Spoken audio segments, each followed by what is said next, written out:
Henry's getting ready for school in the morning, feeling pumped with his folks. Little does he know that this will be the last damn time he'll see them. Right now, Henry's visiting his parents' graves to pay his respects. While he's there, he notices a horse-drawn carriage being chased by 3 assholes in a Jeep. Henry quickly gets on his bike to help. Just like your average New Yorker jumping into street drama, he catches up to the chase and gets into a fucking brutal fight with the aggressive dickheads. Things get intense as shit when one of them pulls out a gun, but the carriage driver Alfred stops the armed bastard and shows his own fighting skills, taking on another mother with a knife. Due to the fight, the carriage gets totally fucked and starts going out of control. Henry jumps into the carriage to assist a hot chick inside. As they tumble into a forest from a fucking crazy height, they hold on to each other. But wait guys, I think he forgets he's not a damn bird. Meanwhile, Alfred is consumed by pure rage and confronts the last remaining piece of shit in the group. Henry wakes up in the forest. He's totally fine, but how the f is that possible? I think he's Superman or Batman. Tell me in the comments guys. Let's continue. Then the babe wakes up perfectly fine and introduces herself as Princess Julia. I don't think this chick is actually a princess guys. They make their way back to the road where Alfred has a sick limo waiting for his mistress. Princess Julia kisses Henry on the cheek and they part ways, just like something out of a rom-com. Henry realizes he has 14 unread phone messages and is in a total rush. He heads to a bougie as hell hotel to visit its owner, Henry Ishin. However, the security guards don't believe him, just like typical hotel douchebags. Just as he's about to be kicked out, the elder Ishin comes to his rescue, revealing that Henry is his honored guest. It turns out that Ishin is Henry's grandfather from his mother's side, and they've only recently become tight since Henry's parents passed away. Henry tells Ishin that he intends to seek revenge on the bastards behind his parents' murder, a decision that Ishin totally disapproves of. Despite their differences, Ishin takes Henry to a fancy-ass ballroom party, where he introduces him to a crowd of well-dressed, loaded individuals. Henry, still in his dirty-ass clothes from the morning's chaos, is as surprised as the crowd when Ishin announces that Henry will be the successor of the Henry Financial Combine. Ishin allows Henry to stay in his messy attire, explaining that he rescued someone on his way to the hotel. But even he's blown away by the revelation that Henry saved the fucking royal princess of Hazel Rink. Henry's pissed that Ishin sprung the succession announcement on him, but Ishin reassures him that he won't stand in the way of his revenge plans. However, he also warns Henry that as the new successor, he'll make enemies and needs to build alliances. Most of the people who approach Henry are fake-ass bitch wearing phony smiles, just like Instagram influencers, and are rich-ass.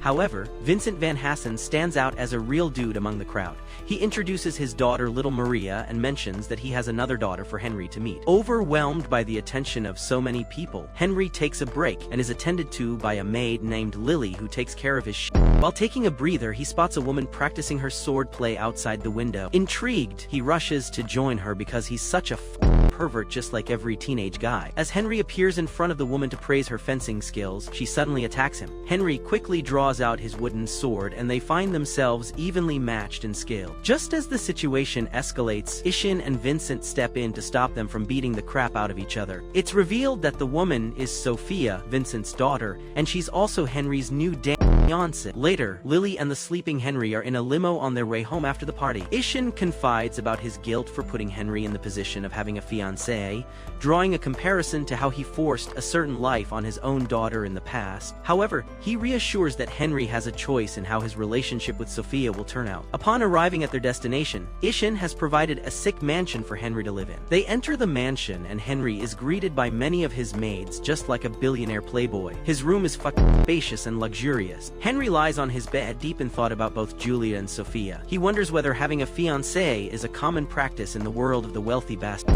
Henry's curious to learn more about Sophia's personality and hopes to get some insight. The next morning, Henry gets dressed up for his first day of school, and he notices he'll be joined as a student. While they're on their way, Henry realizes that he'll be attending the enormous and prestigious as Academy. Upon arriving at the academy, he notices that everyone's staring at his ass, probably because he's from the Rima family. To escape the nosy bitch, Henry rushes to the school's glamorous cafeteria. There he accidentally bumps into a student named Mia, who happens to be the president of the social club. Mia at Henry for having an unbuttoned collar and gets all up in his personal space just like a Karen by adjusting his clothing. Mia's such a well-known badass that her friends Erica and Ayano are totally offended that Henry doesn't recognize her. While exploring the campus, Henry finds himself getting an overwhelming amount of unwanted attention from the principal, the teachers, and the students. His classmate Miziu tries to buddy up with him, but they're quickly surrounded by other classmates, preventing Henry from properly introducing himself. Interestingly, Julia also attends the same academy and is thrilled as shit to come across Henry. She's so fucking excited to see him that she hugs him, causing Henry to lose his balance and end up on top of Julia on a desk, just like a scene from an adult film. Just at that moment, someone enters the classroom and finds Henry in this awkward as hell situation. Shocked by the misunderstanding, she runs away in total embarrassment. Henry and Julia have lunch together and spot Sophia on her way to the fencing hall. Henry confides in Julia about Sophia being his fiancée, and he's stressed out that Sophia saw him in an embarrassing situation in the classroom. Julia suggests they visit the fencing club to clear up the misunderstanding. In the fencing hall, Henry notices that Sophia's swordplay during sparring lacks passion, as if she's lonely as hell for not having any worthy opponents. Realizing that Henry's her equal with a sword, Julia encourages Sophia to challenge Henry to a sparring session. Sophia accepts the challenge and manages to kick Henry's ass in a fencing match. However, she's totally unsatisfied with her victory, feeling it's only due to the nature of the bout. Sophia expresses her desire to face Henry in a more traditional Japanese-style sword fight in his dojo. Just as they're discussing this, someone appears to deliver Henry's Japanese-style sword to him. The two face each other again, with Henry adopting a dojo-style stance and Sophia using a fencing style. The battle's swift as fuck.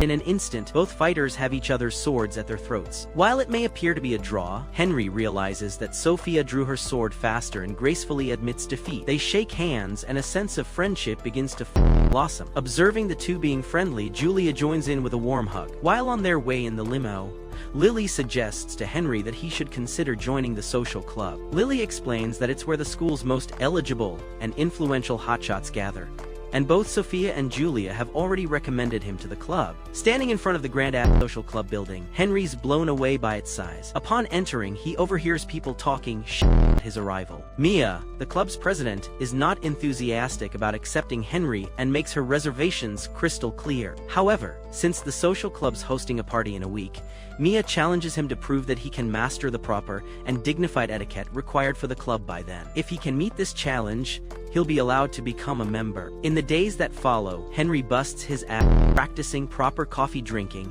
maintaining a straight posture, and dancing with the required grace, all in preparation for the upcoming party. While Henry's studying late at night, Lily brings him some coffee. This simple act of serving coffee reminds Henry of his mother, who used to do the same dance for him in the middle of the night. Touched by the memory, he reflects on his family. In this moment, Lily shares her own personal story with Henry. She tells him that she grew up as an orphan until Ishin took her in and gave her the opportunity to become a maid. Lily feels deep gratitude towards Ishin. She believes that he saved her ass and gave her a chance at a better future. She considers it an honor to serve Ishin's grandson Henry. The following morning, Henry continues to practice his etiquette as he heads to school. Mia notices his efforts and becomes annoyed as hell, feeling like she's seen as the school's villain for being so hard on him. She overhears students talking crap about her, which only reinforces her belief. Back with Henry and his friends, they realize that his progress in presenting himself with proper etiquette has been pretty damn minimal. Given Henry's proficiency in martial arts, Mia suggests that he approach his etiquette lessons as if he were practicing martial arts. Inspired by Lily's idea, the group's motivated to continue Henry's etiquette lessons. As the week progresses, Henry, Julia, and Sophia get ready for the upcoming party at the social club.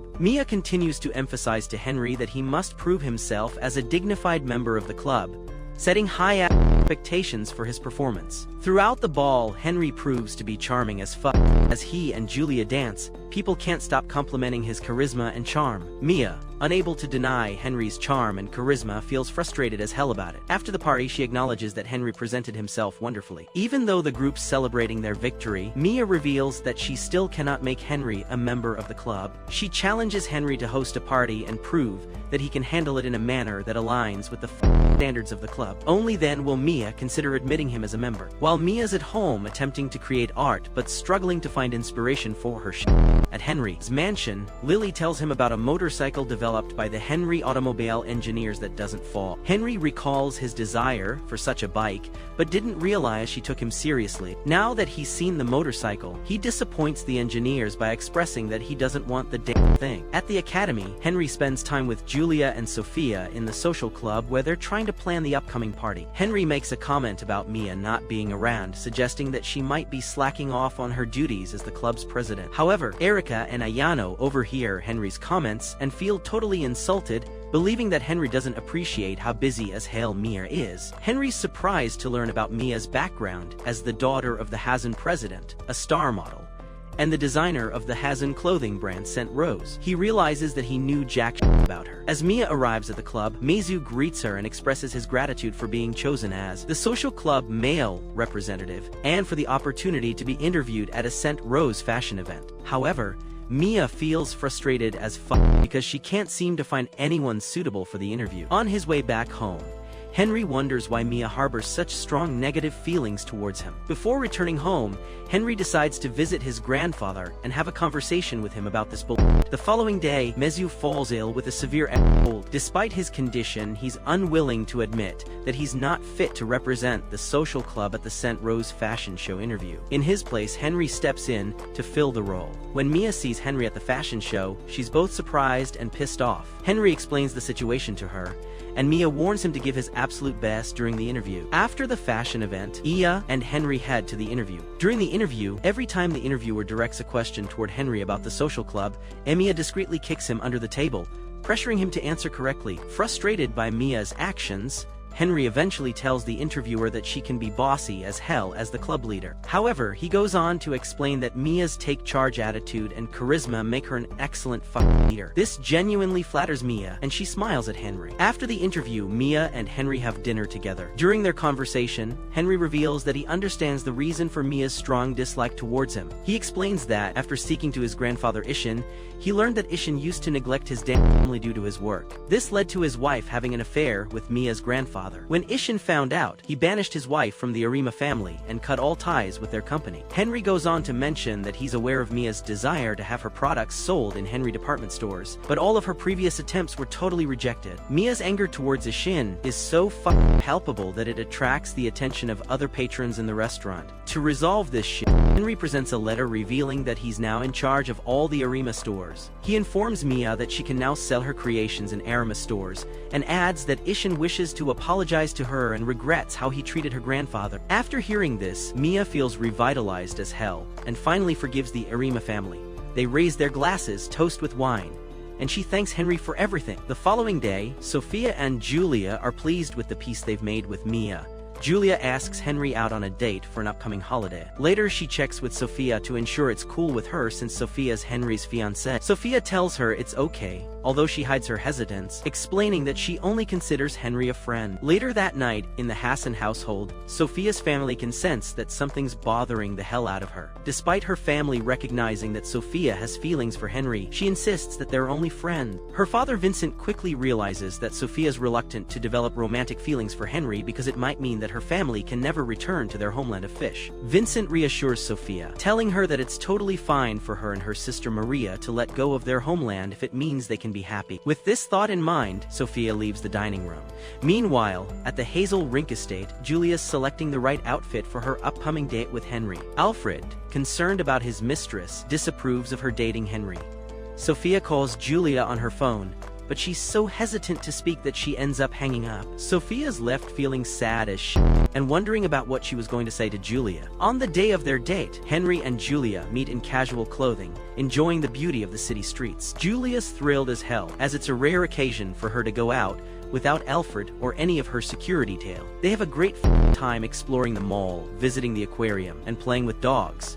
Henry introduces Julia to takoyaki, and she finds it surprisingly spicy but delicious as hell. The two of them also take a ride on a Ferris wheel, enjoying the view and engaging in a conversation about Henry's parents. Julia tells him that his parents' love still resides in his heart, deepening their bond. She hesitantly brings up the topic of whether he will marry Sophia, but Henry's totally uncertain. Julia shares that she and Sophia have been childhood friends from aristocratic families, just like rich kids in private school. When they were children, Julia used to scribble chalk on the floor despite it being totally forbidden. At the time, Sophia's mother had recently passed away in an accident, and she was deeply mourning the loss. Sophia had written a letter that she intended to give to God, asking him to bring her mother back. He embraced Sophia as they both shed 5 years. Vincent gifted Sophia a pendant with her mother's picture, and they shared another heartfelt hug. This story makes Henry realize that even the wealthy can experience deep sadness in their lives. After the Ferris wheel ride, Julia hugs Henry tightly from behind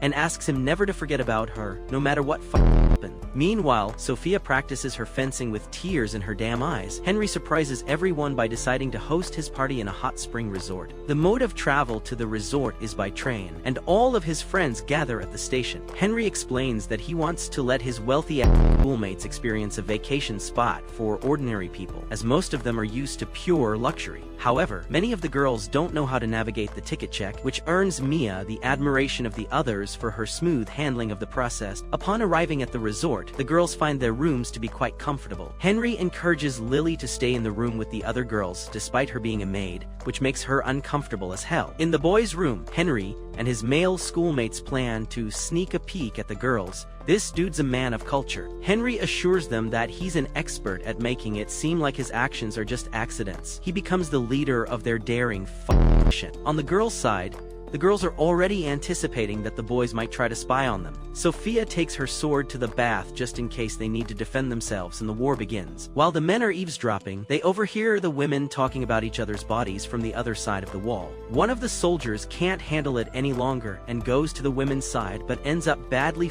injured. The remaining soldier honors his sacrifice with a salute, but they continue their efforts to get another opportunity to approach the girls' side of the bathhouse. They discover trapdoors on the floor, such a different kind of war. Before long, only the last soldier Henry is left. As he proceeds with the mission, he steps on a mine and goes on a trip to the moon. The girls see a shooting star, only to realize it's Henry speeding in their direction. Due to Henry, the men win the war. The girls bitch boys for trying to peek at them, except for Lily, who tells Henry that she would undress for him if ordered. Since they're all on vacation, the girls forgive the boys, and they continue to enjoy their day. They have fun playing table tennis, singing karaoke, eating together, and participating in various vacation activities. As the day comes to an end, the girls are in their bedroom talking to each other as they prepare to sleep. Mia believes that Henry didn't really host a party and had fun instead. She plans to announce next week whether he'll become a member of the social club. During this conversation, Mia, Julia, Lily, and Sophia all admit to liking the hell out of Henry. They make a pact not to harbor resentment or jealousy,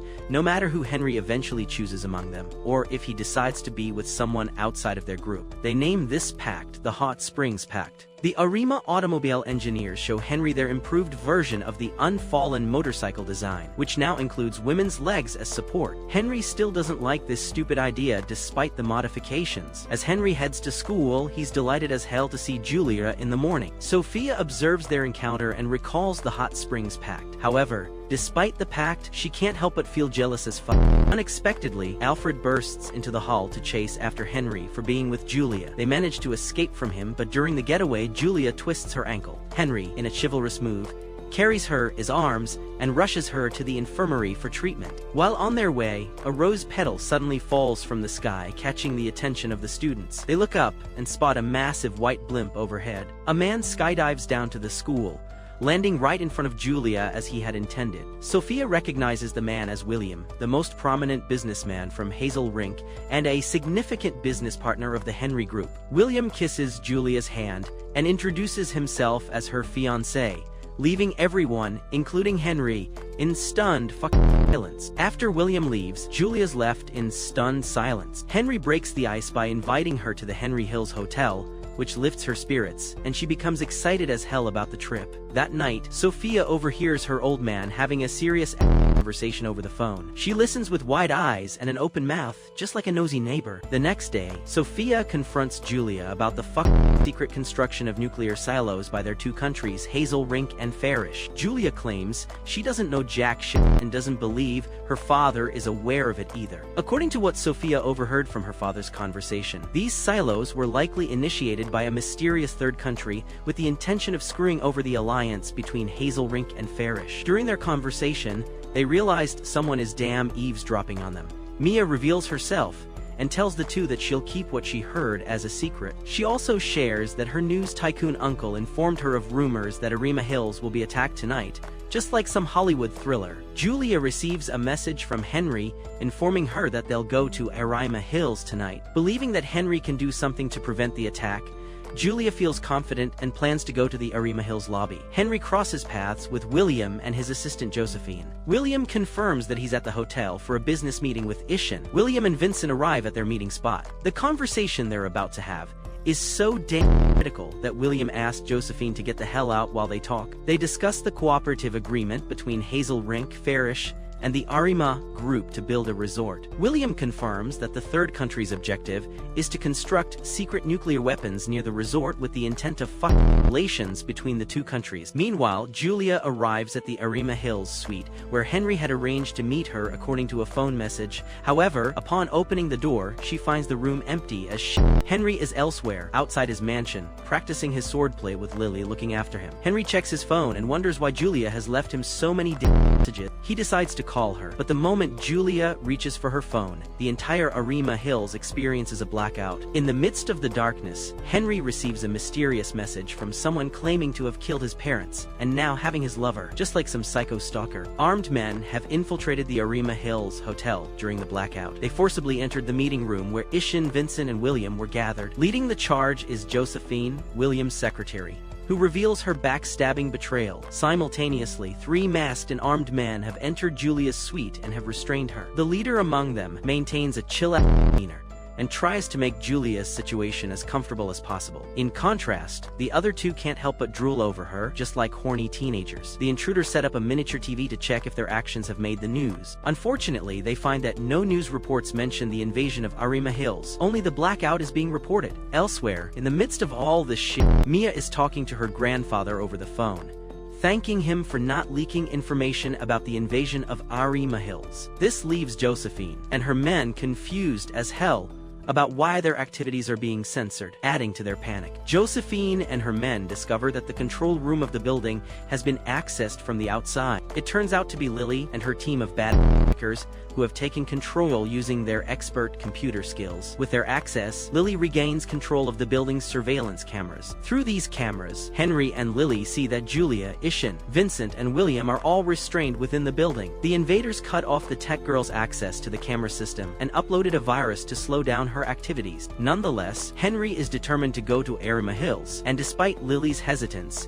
he reluctantly uses the motorcycle with the crazy leg attachments. As they speed down the road, Sophia appears and tells Henry that she'll go with him. During their journey, they're ambushed by gunmen on bikes, but Henry presses a button that transforms the legs into missiles, blowing the shit out of the attackers, just like an action movie. Meanwhile, in Julia's captivity, her captor reveals that he was born into a poor-as-dirt family and has always looked at Henry Hills as if it were heaven. He sees the unfairness that some people live in hell while others like Julia are in heaven. Julia reasons with her captor that the rich and the poor should come to an understanding, but the masked man isn't willing to entertain the idea. Elsewhere, Henry and Sophia have successfully infiltrated the building and are following Lily's instructions through their interlinked device to silently navigate the premises and kick ass along the way. They encounter heavily armored men from the Arima SB unit who were summoned to handle the storm. This adds to Josephine's frustration as their activities remain unknown to the public, overshadowed by the news coverage of an idol group.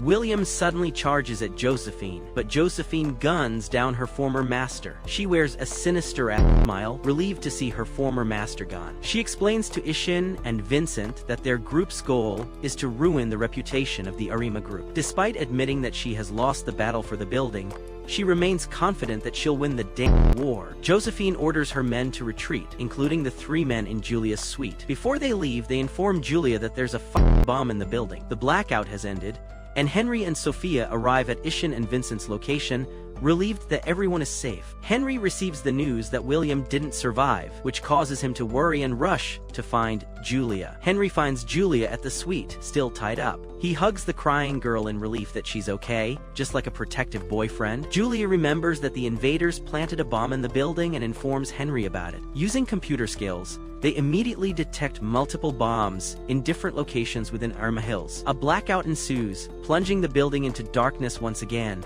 which puts Julia and Henry in deep shit. However, Julia is just glad that Henry is with her, holding her hand despite the fucking situation. Meanwhile, Sophia and the others have arrived at the mansion with Lily and her army of bad hackers. Lily informs everyone that the virus the invaders planted makes it impossible for her to regain control of the building. The only way to regain control is to reformat the Arima Group servers, but this would result in losing all of the Arima Group's data. While all the maids fear the loss of data, Ishin instructs Lily to reformat the servers anyway. He reminds everyone that the Arima Group's backup data is stored in his and every loyal Arima employee's memory, just like some genius move. This reassures everyone, and they proceed with no fear of data loss. The SB unit reports that they've located 3 of the bombs, and they're counting down. Sophia volunteers to find one of the bombs, and despite Vincent and the others trying to stop her, she justifies her actions by emphasizing the importance of saving Julia and Henry. Mia offers to accompany her in the search. Eventually, they locate the damn bomb, and Mia's panic leads her to toss the bomb into the air. In a moment of quick thinking, Sophia uses her sword to cut the red wire, defusing the bomb safely, just like a bomb disposal expert. Meanwhile, Henry and Julia find the last bomb with only 10 seconds remaining. Henry rushes into the bathroom and tosses the bomb down the garbage chute. The bomb explodes, but there are no casualties as the chutes in the building are designed to withstand earthquakes. With all the bombs safely neutralized, the crisis in the building is over. Ishin congratulates everyone for their excellent teamwork and efforts in defusing the bombs. Julia, Henry, Sophia, and Mia meet each other with relief on the ground floor of the arena Hills. Julia is in a cheerful mood, and Sophia informs everyone that William didn't survive the chaos. Julia then tells them that she was never in love with William, her fiancé, but after his sacrifice, she has now fallen for him. A driver with a limo arrives to take Julia home, and she says goodbye to the others. Sophia suspects that Julia only forced herself to say she's in love with William out of kindness, just like a sweet girl. Upon closer examination of Julia's limo driver, it's revealed that he's a disguised William who's still fucking alive. Ishin, Lily, and Vincent arrive at the Henry Hills to find Henry, Mia, and Sophia. Ishin informs everyone that a horse carriage will arrive at any moment for Julia, which confuses the others since they just saw her being picked up by a limo. They soon realize that Julia has been kidnapped, shattering Henry's spirit. Meanwhile, Julia's limo stops to let Josephine enter, and this comes as a shocking surprise to Julia, just as much as realizing that William is her driver. Back at the mansion, the group of heroes reviews surveillance footage of William and Josephine dragging the unconscious Julia onto a plane, discovering that William's death was just an act and he's now an enemy. With the enemies heading to Hazel Rink, the adults inform Henry and the girls that the situation has now become an international incident. As a result, Henry and the others aren't allowed to intervene. This puts Henry in a depressive state, feeling guilty that he can't do jack shit to save Julia. He remembers when Julia told him not to forget about her, and he spends the next day going to school lifeless, thinking about his moments with Julia and skipping classes to be alone. Meanwhile, the tied-up Julia wakes up on a train in Hazel Rink with William right in front of her. He admits that he was the mastermind behind what happened in Arima Hills. Just like some evil villain, his plan is to disgrace Ishin in front of the eyes of the world. He leaves the guarding of Julia to the 2 men who kept her captive before at Arima Hills, and surprisingly, they treat her more like a guest than a prisoner. Meanwhile, Henry receives a report that Julia is being held captive on the Grand Hazel Rink Royal Train. Sophia and Lily wonder how Henry will react to this fucked-up information. Back at school, Henry returns with an angry Mia waiting for him. She scolds him for being too damn pressed to do anything for Julia and encourages him to take action. She kisses him and reminds him of the man she fell in love with. Sophia also arrives and slaps Henry to bring him back to his senses, expressing her disappointment in his behavior just like a tough girlfriend. Lily visits the saddened Henry in his room, and while Henry avoids looking at her, she comforts him by letting him rest his head on her lap. She reassures him that everyone is worried about Julia and that there's still hope for her rescue. Henry asks Lily for information on Julia's location and requests to stay on her lap for a little longer. On the train, William and Josephine spend some alone time together. Josephine suggests they no longer have any reason to keep Julia alive, but William insists they can still use her. This makes Josephine feel jealous as hell, and William leaves her deep in thought. At the Hassan household, Sophia informs her father that she plans to go to Farish to intercept the train holding Julia. She invites her sister Maria to come along with her, so she can also experience their home country. Meanwhile, on the train, Julia takes a shower while her guards are perving on her from outside the damn door, just like creepy perverts. Josephine enters the shower area and threatens Julia, emphasizing the seriousness of her situation. Julia shows her determination by stating that she won't run or give in, frustrating Josephine. The two of them return to William as they await the arrival of the heroes who they believe will come to rescue Julia. Meanwhile, in Henry's mansion, he's looking at a picture of his parents and makes a promise to them that he'll rescue Julia. Henry then visits his grandfather Ishan at his house to express his clear intention to go to Farish and rescue Julia. Ishan shares a story with Henry about a man who obtained a large fortune, 600 million yen, and doubled it to 1.2 billion yen. I think he's a top G, but in the end, he destroyed himself. He imparts a valuable lesson, emphasizing that the true value of a fortune is determined by one's way of life. Ishin gives Henry a katana crafted by Arima Industries, which can cut through anything, symbolizing how fortune can both provide livelihoods and harm people, just like a double-edged sword. He challenges Henry to demonstrate what he can cut with the sword. After their conversation, Lily appears in front of Ishin with a sad look. Ishin realizes that Lily has fallen for Henry and is saddened, understanding that she's not the one Henry has chosen. He hugs Lily to offer her comfort. At the airport, Henry is about to board the plane to Farish. Mia asks him what he would have done if she were the one abducted instead of Julia. She doesn't wait for him to answer, and instead hugs him with tears, just like a heartbroken girl. Henry walks away, but before leaving, he tells Mia that he would have tried to rescue her too. Henry and Lily arrive in Farish with Sophia, Maria, and Vincent there to meet them. Vincent announces that there will be a kicking party tonight to celebrate their arrival. While the others attend the party, Henry and Sophia spend time alone by the lake. Sophia shares with Henry that her father always holds parties in difficult times to bring people together, regardless of their social status. Sophia shows Henry the pendant with her mother's picture on it and tells him about her. Henry compliments Sophia's beauty and compares her to her mother, which makes Sophia blush just like a shy schoolgirl. They reminisce about their time together and decide to spar. During their duel, Sophia declares her intention to dedicate her life to Farish. She wins the duel and tells Henry to forget about their engagement, as she doesn't want a man who lost to her twice. As a way of saying goodbye, she kisses Henry. What kind of shit is this? At the end, she assures him that they'll rescue Julia together. The Grand Hazel Rink train continues its journey into Hazel Rink territory. Sophia uses radio communications to try to get the train to stop, but William ignores her. Suddenly, a man on a motorcycle starts chasing the train. Julia, believing it might be Henry, rushes to the train's windows to get a look. The man on the motorcycle is revealed to be Alfred. I think Alfred came from Fast and Furious, just like a street racer. Alfred jumps onto the train and confronts the men who are firing at him, determined to rescue Julia. Henry sneaks into the front part of the train. Sophia, riding a horse with her cavalry unit, continues to chase the train. Meanwhile, Josephine takes Julia hostage to impede Henry's progress.